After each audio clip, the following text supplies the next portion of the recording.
Oh guys, brand gue Mac, kali ini gue bakal bawain rekomendasi produk yang dimana ini tuh cocok banget buat kalian yang punya kantong cukup terbatas tapi pengen punya Dexmed dan keyboard yang senada nih. Ini dia, Rexus Ayaka Series.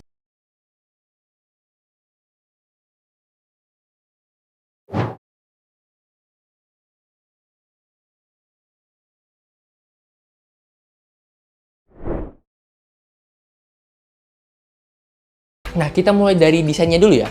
Di sini tuh di Ayaka series tuh ada dua varian ya. Ada yang namanya Kutsorogu dan juga Mizunami. Nah, nantinya perbedaannya itu ada di Dexmed dan juga keycapsnya. Kalian bisa lihat gambar di sini deh. Jadi kalian bisa pilih sesuai selera kalian lah, mana yang kalian suka gitu. Dan kebetulan kita sukanya yang Kutsorogu, jadi di sampel kita ini yang Kutsorogu ya. Nah, kita mulai dari Dexmednya aja dulu ya. Dexmednya ini punya ukuran 800x300 dengan ketebalan 3 mm.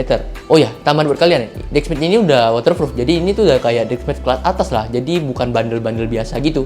Dan layaknya Dexmed pada umumnya, tentu aja di Dexmed ini juga udah rubber bagian bawahnya, jadi udah anti-slip.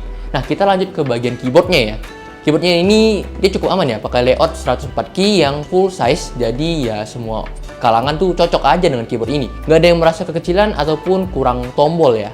Untuk LED yang di sini dia masih pakai rainbow, dan yang gue sih nggak bisa menyayangkan ini ya, karena di harganya juga cukup menarik sih menurut gue. Dan nggak mungkin juga Rexus mau masukin keyboard dengan LED RGB yang mungkin bakal nambah budgetnya lagi gitu. Tapi balik lagi ini soal selera aja sih. Kabelnya tuh udah detachable dan Type-C, jadi kalau sewaktu-waktu kabelnya rusak, kalian tuh tinggal ganti aja, dan ini Type-C, jadi udah universal banget kabelnya. Untuk keycapsnya di sini juga udah double injection, jadi kalian tuh pemakaian jangka panjang udah dijaga banget sama Rexus. Kenapa gue bisa bilang begitu? Karena double injection tuh artinya dia udah 2 layer untuk keycapsnya, jadi dia gak mudah pudar gitu. Selain itu, fitur-fitur gaming pada umumnya juga ada di sini kok, anti ghosting gitu-gitu ya ada semua di sini. Nah, kita lanjut ke switchnya ya. Switchnya di keyboard ini tuh dia punya 3 varian switch dan tiga-tiga ini Otemu ya. Nah, kalian bisa pilih red, blue, or brown. Yang blue itu tentunya clicky, yang brown ini tactile tapi nggak bunyi, dan yang red itu linear. Dan karena gue sukanya switch linear, jadi ya sampel kita nih linear ya. Dan menurut gue feel dari switchnya ini ya oke aja, standar lah untuk keyboard-keyboard di kelasnya pakai switch yang Otemu ini.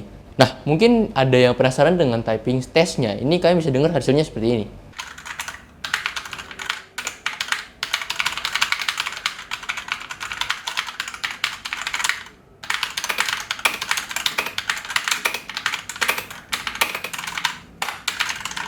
Nah, kalian sudah dengar hasil switchnya ini, dan kita lanjut ke PCB-nya ya. PCB dari keyboard ini tuh udah removable switch, jadi kalian tuh bisa ganti switch apa aja, 3 pin ya intinya 3 pin. Nggak harus kalian ganti ke Otemu. Mungkin kalian bisa ganti ke Ako ya, Ako Red itu enak buat yang linear, yang suka linear ya nih ya. Ataupun kalau kalian mau clicky, kalian mungkin mau yang ribut gitu ya. Kalian tuh bisa pilih konten mungkin, atau kalian pilih switch lainnya lah, ada banyak kok. Gue juga pernah bahas tuh di konten lain tentang switchnya. Mungkin gue kasih cardnya di sini. Lanjut kita ke harganya ya. Bundling dengan Dexmed dan keyboardnya ini dibanderol hanya 399.000, yang artinya ini 400.000 kembali 1.000. Kalian dapat Dexmed yang senada anti air, terus dapat keyboard yang keycapsnya udah double injection dan ya senada juga dual tone gitu. Masuk ke kesimpulan apakah worth it atau enggak, ya ini balik lagi ke selera kalian masing-masing ya. Kalau kalian merasa ini adalah tema yang cocok dengan kalian, yang ini pasti worth it parah ya, karena kalian dapat keyboard, kalian dapat Dexmed, ya apalagi kurangnya gitu. Atau mungkin kalau kalian yang kurang suka dengan temanya, ya mungkin kalian bisa coba beli keyboardnya terpisah, mousepadnya terpisah, karena kita juga ada bahas nih, mousepad dari Daxa yang cukup terjangkau juga nih.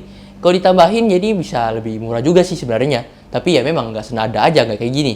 Dan mungkin segitu dulu untuk review gue kali ini. Like kalau suka dan subscribe channel ini kalau channel ini bermanfaat, dan kasih tahu gue kalau kalian pengen kita review produk apa lagi. Dan gue Mike, cabut undur diri. Bye-bye.